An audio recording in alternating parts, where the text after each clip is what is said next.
नागपूर शहरातील Kapilnagar police station हद्दीतील टेकानाका परिसरातील प्रल्हाद लॉनजवळ एक धक्कादायक घटना घडली। मिळालेल्या माहितीनुसार दुचाकीला कट लागल्याच्या किरकोळ कारणावरून काही असामाजिक प्रवृत्तीच्या युवकांनी दोन तरुणांना अडवून त्यांच्यावर हल्ला चढवला।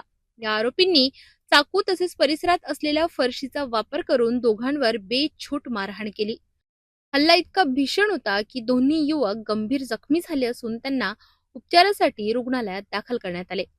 दरम्यान या संपूर्ण घटनेचा व्हिडिओ तेथे उपस्थित असलेल्या काही नागरिकांनी मोबाईलमध्ये कैद केला असून तो सध्या सोशल मीडियावर वेगाने व्हायरल होत आहे। या घटनेमुळे परिसरात भीतीचे वातावरण निर्माण झाले असून नागरिकांमध्ये संताप व्यक्त केला जातोय। कपिलनगर पोलिसांनी या प्रकरणाची गंभीर दखल घेतली असून आरोपींचा शोध सुरू आहे।